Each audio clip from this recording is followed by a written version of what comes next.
So you're hoping to finally make time for everything. Well, if your days feel chaotic, your calendar feels like a mess, or worse, you have no calendar system at all, or you're just tired of missing deadlines, forgetting commitments, and never feeling truly on top of your week, well then that's exactly what this video is about. Building a Notion calendar setup that actually works for your real life, not just some aesthetic dashboard that you'll abandon after a week. So today I'm going to show you a way to organize your time that will actually give you more of it, so you can make space for your priorities, your projects, and listen up, hustle bros, this thing called a personal life. Now, why should you trust me on this? Well, I've spent years helping thousands of people go from feeling overwhelmed and distracted to actually feeling in control by using Notion. And I've seen firsthand where most people get stuck and how the right calendar system can actually change everything. Now, I've tested and refined these methods for students, entrepreneurs, professionals, and people who, just like you, were tired of their time running away from them. You don't need another productivity hack. All you need is a system that finally sticks. Now, if you follow what I'm about to share, you're probably not going to end up with the prettiest calendar, but you will actually have clarity with your week, a peace of mind that nothing is slipping through the cracks, and most importantly, more time for the things you actually want to do. Because imagine looking at your calendar and feeling calm, not anxious. Imagine actually sticking to what you planned, making progress on the things that matter, and having space for rest and fun as well, because that's important. Because if you keep doing what you're doing with your terrible current system of a calendar, you're going to be constantly rescheduling, double booking, or forgetting things, and you're going to keep feeling busy without actually being productive.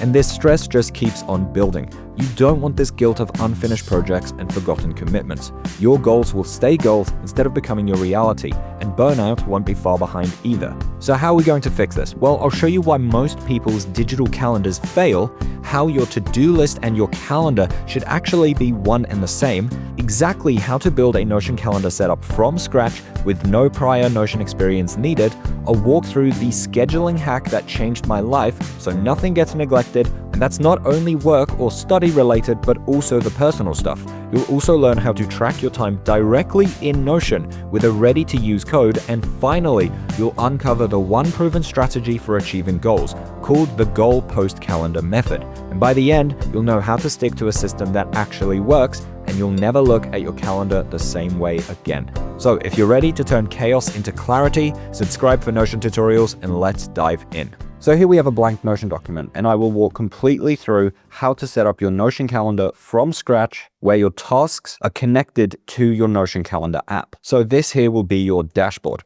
And what we're going to do is / and write data. Now, if you haven't used databases before, they sound scary, but honestly, once you get the hang of it, they are very easy to use and very intuitive. So what we're going to do here is click on Table View.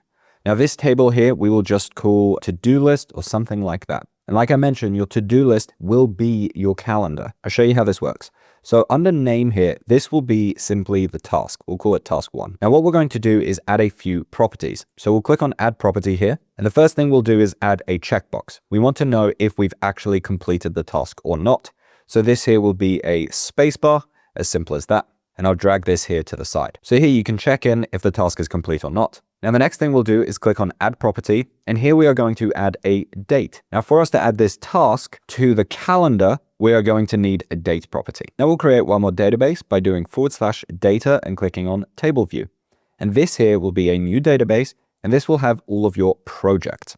Now the reason we're doing this is because we want to know which task is related to which project. So we'll call this project 1. I know, very creative. And what we're going to do is click on the plus here. And we want this task to relate to project 1 here. So what we're going to do is select relation. Now it's going to ask, hey, which database do you want this to relate to? And we want it to relate to the database called projects. And as you can see, it comes up here on the recents, and I'll make this a two-way relation and click on add relation. So now task 1, if I click here, it should come up with project 1. And as you can see, task 1 now shows up here. What we can do is right click on this and do hide. But if we open up project 1 here, you can still see task 1 sitting in here. The next thing we are going to do is click on the plus here to add a new view. So views enable you to see the same data stuff, but just in a different view, basically. So you could see it as another table with a different set of filters, sorting, and properties. You could see it as a board view, a chart, a list, etc. So there's a bunch of different ways we could view this. So what we'll do for this next one is click on calendar. So I want to see this information as a calendar. So it's the same information. As you can see, nothing is showing up here. That's because here on task 1, we haven't assigned a date, so of course it can't show up on our calendar. But let's say I assign that task to the 7th here.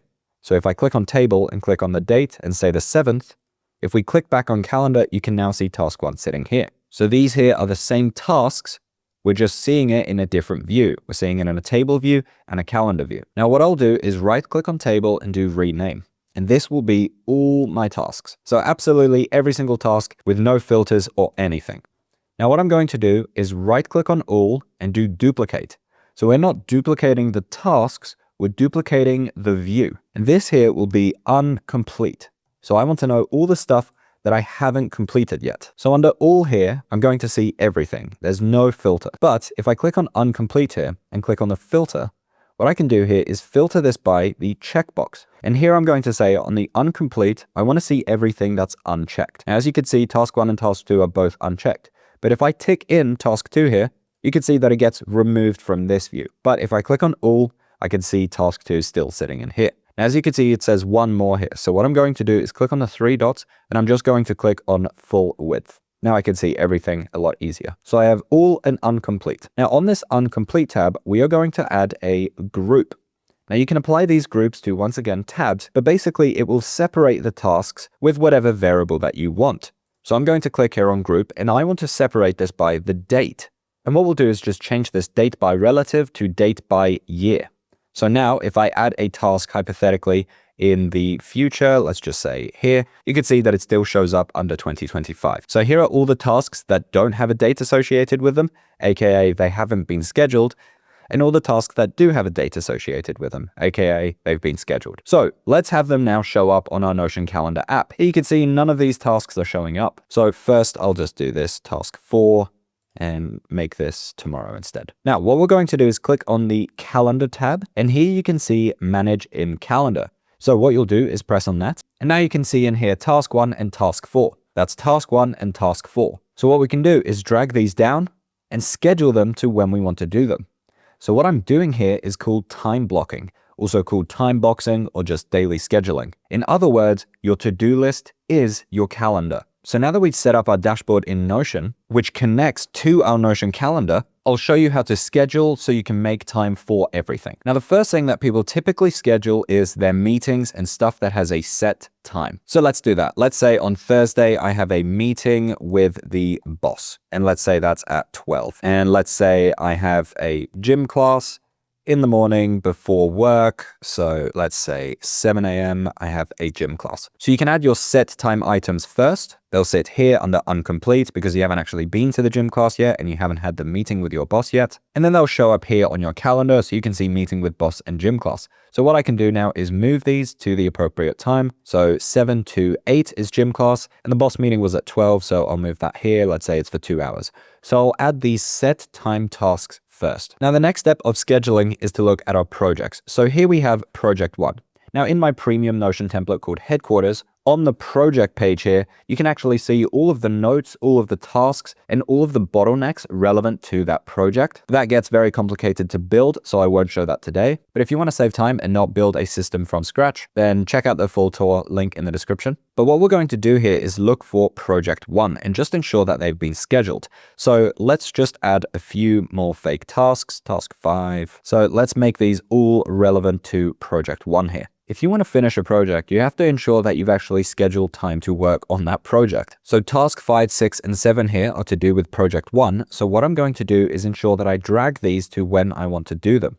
So maybe I'll say I'll work on this in the morning here. I'll work on this in the morning here. You know what? Task 4, I'll drag that down later in the day and move task 7 here in the morning as well. So what I'm doing here is time blocking and saying the morning is when I work on project 1. So what we've done is schedule in the stuff that has a fixed time, such as meetings and gym classes, etc. Then we've scheduled time to do our most important project. So for me, that was this hypothetical project 1. Now, the next thing that I want you to do, especially you hustle bros, I want you to schedule in your personal life. And this time we're going to do it directly in the calendar to start getting used to using the calendar first. So what I'll do here is look at this week and say, okay, I'm not doing a lot of personal stuff. So maybe, let's say at 6 p.m. here on Wednesday, I'll drag down here and say I'll go for a hike, for example. And let's say on Friday, I will go out with my mates and we'll have dinner. So what I'm doing now is scheduling time for my personal life. And if you say, no, I'm too busy to even go for a hike, then trust me, Parkinson's law will be your best friend. Parkinson's law is the idea that work expands to fill the time available. You know what? Here's the time that you now have available to work. You don't have this evening anymore. That's when you're going for a hike. So you know what will happen? You'll end up getting the work done in this time. So now that my tasks are in my calendar, my meetings are in my calendar, my fitness is in my calendar, and my personal stuff is in my calendar, what I want to do is take this data and convert it into time tracking. So we'll go back to our dashboard here, and you're going to click here on plus.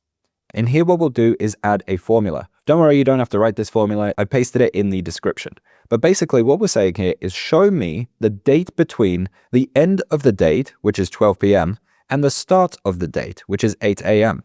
And show me that information in minutes. So here I'll click now on save. And as you can see, it takes the information, this information here, which is coming directly from our calendar, and it's converting that data into time tracking. And this will allow you to get a real insight on where your time is going. Now, in my premium Notion template headquarters, on the time tracking page, you can see in which life buckets you're spending your time and on which projects you're spending your time. And this completely changed the way that I think about productivity. And that's the kind of insights that we want from our calendar. We're not just planning with our calendar, we are tracking with our calendar, which is causing us to reevaluate with our calendar. And that leads me on to the last tip here, called the goal post calendar method. So if you have a goal, aka a goal post, something that you're aiming towards, what you're going to do is post on your calendar, aka the goal post calendar method. See, you don't have goals, you actually have projects. So let's say you have a goal of running a marathon. That's not a goal. That is simply a project here that you're working on.